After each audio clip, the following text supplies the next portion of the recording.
ఓ ప్రముఖ లా యూనివర్సిటీ, అక్కడ ఆధ్యాత్మిక గురువు సద్గురువుకి ఓ స్టూడెంట్కి మధ్య పెద్ద చర్చే జరిగింది. కాని ఇది మామూలు వాదన కాదండోయ్. మన దేశంలో సాంస్కృతికంగా, న్యాయపరంగా ఉన్న కొన్ని పెద్ద పెద్ద ప్రశ్నలకి ఇది అద్దం పట్టింది. అయితే వీళ్ళిద్దరి మధ్య సంభాషణ సింపుల్ క్వశ్చన్స్తో ఆగిపోలేదు. అసలు మన దేశంలో ఆధునిక చట్టాలకి, వేల ఏళ్లనాటి సంప్రదాయాలకి పొసగేదెలా, అసలు ఈ రెండూ కలిసి నడవగలవా అనే ఓ పెద్ద ప్రశ్నను తెరపైకి తెచ్చింది. సరే, మరి ఈ చర్చలో ఫస్ట్ పార్ట్లోకి వెళ్దాం. అదే నమ్మకం వెనుక ఉన్న వ్యాపారం. ఇక్కడే అసలు సంభాషణ మొదలైంది. సద్గురు నడిపే ఈషా ఫౌండేషన్ కమర్షియల్ యాక్టివిటీస్ని ఆ స్టూడెంట్ టార్గెట్ చేశాడు. ఆ విద్యార్థి పేరు జో సూటిగా ఫౌండేషన్ డబ్బుల వ్యవహారం గురించే అడిగాడు. అది మామూలుగా కాదు, మంచి వ్యంగ్యంగా. మీ కామర్స్ వెబ్సైట్ అచ్చం అమెజాన్, ఫ్లిప్కార్ట్లా ఉంది అంటూ మొదలుపెట్టాడు. అంటే ఆధ్యాత్మిక సేవ ముసుగులో వ్యాపారం చేస్తున్నారా అని పరోక్షంగా అడిగినట్టే. సరే, సద్గురు దీనికి ఏం సమాధానం చెప్పారో చూసే ముందు ఈ చర్చలో ఒక కీ వర్డ్ వచ్చింది. దాని గురించి తెలుసుకుందాం. అదే ఇన్నర్ ఇంజనీరింగ్. ఈషా ఫౌండేషన్ దీన్ని ఒక స్వీయ పరివర్తన కార్యక్రమం అంటుంది. అయితే ఆ విద్యార్థి ప్రశ్న ఏంటంటే, దీన్ని మీరు జస్ట్ అలా అమ్మేస్తున్నారా, లేక దీని వెనక ఇంకా ఏమైనా ఉందా అని. దీనికి సద్గురు చాలా క్లియర్గా చెప్పారు.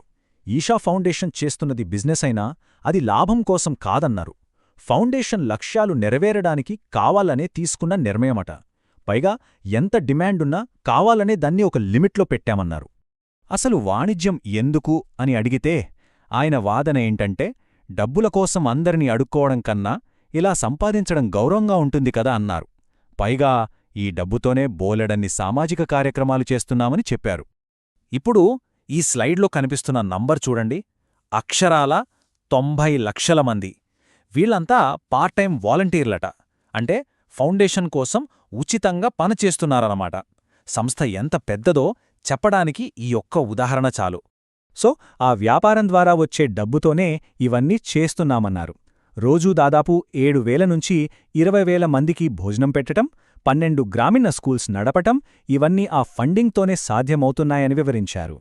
సరే, డబ్బుల సంగతి పక్కన పెడితే ఇక్కడ్నుంచే అసలు వివాదం మొదలైంది. హక్కులు వర్సెస్ ఆచారాలు. సంభాషణ కాస్త వేడెక్కి దేశంలో ఎప్పుడూ చర్చలో ఉండే మహిళల ఆలయ ప్రవేశం వైపు మళ్ళింది.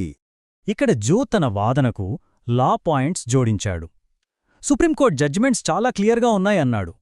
మహిళల మంచి కోసమే అంటున్నా సరే, వివక్ష చూపించే ఏ చట్టాన్ని సమర్థించలేం అని గట్టిగా చెప్పాడు. సమానత్వం ప్రాథమిక హక్కు అని గుర్తుచేశాడు. అక్కడే సద్గురు టాపిక్ని పూర్తిగా మార్చేశారు. ఇది చట్టం గురించిన సమస్యే కాదన్నారు. అసలు మన దేశంలో దేవాలయాలు కేవలం ప్రార్థన కోసం కట్టినవి కావు. ఒక్కో ఆలయానికి ఒక్కో నిర్దిష్టమైన ఎనర్జీ ఉంటుందన్నారు. ఇది వివక్ష కాదు, ఆ ప్రదేశం యొక్క ఉద్దేశమని వాదించారు. చూశారా, ఇక్కడే అసలు పాయింటుంది. ఇద్దరి మధ్య ఉన్న అసలు ఘర్షణ ఇదే. ఒకరేమో దీన్ని చట్టపరమైన వివక్షగా, హక్కుల ఉల్లంఘనగా చూస్తుంటే, ఇంకొకరేమో ఇది శక్తికి సంబంధించిన సూచన, ఒక రకమైన ప్రిస్క్రిప్షన్ లాంటిది అంటున్నారు. ఈ రూల్స్ అనేవి కావాలనే మహిళల్ని ఆపడానికి కాదు, ఆ ప్లేస్ యొక్క ప్రయోజనం అలాంటిది అని ఆయన వాదించారు. దానికి ఉదాహరణగా మన దేశంలో మగదేవుళ్లకన్నా ఆడదేవతలే ఎక్కువున్నారని, అలాగే కొన్ని గుళ్లలోకి అంటే లింగభైరవిల్లాంటి చోట మగవాళ్లని కూడా రానివ్వరని గుర్తుచేశారు. ఇక ఇక్కడి నుంచే మొత్తం చర్చ తారస్థాయికి చేరింది. ఒకే ఒక్క పోలిక, ఒకే ఒక్క వివాదాస్పదమైన అనాలజీ ఈ గొడవను ఇంకాస్త పెద్దది చేసింది. సద్గురు అప్పుడొక పోలిక తీసుకొచ్చారు. ఓ మగాడు లేడీస్ టాయిలెట్లోకి వెళ్లడు, అది చట్టం చెప్పిందా లేక కామన్ సెన్స్ చెప్పిందా అని అడిగారు. అంటే కొన్ని చోట్ల కొన్ని నియమాలు చట్టం కన్నా ఇంగిత జ్ఞానంతో పాటించాలని ఆయన ఉద్దేశం. దానికి ఆ విద్యార్థి నుంచి వచ్చిన రియాక్షన్ చాలా షార్ప్ అండ్ బ్లంట్. ఒక్క మొక్కలో అది నిజంగా చాలా తెలివితక్కువ పోలిక అని మొహమ్మీదే చెప్పేశాడు. వెంటనే సద్గురు ఆ స్టూడెంట్ వాదనలను కేవలం యాక్టివిజం అని కొట్టిపారేశారు. అంటే దేశ సంస్కృతి గురించి లోతుగా తెలియకుండా మాట్లాడుతున్నావన్నారు. కాని ఆ స్టూడెంట్ మాత్రం నేను మాట్లాడేది రాజ్యాంగం గురించి, రూల్ ఆఫ్ లా గురించి అని తన స్టాండ్కే కట్టుబడ్డాడు.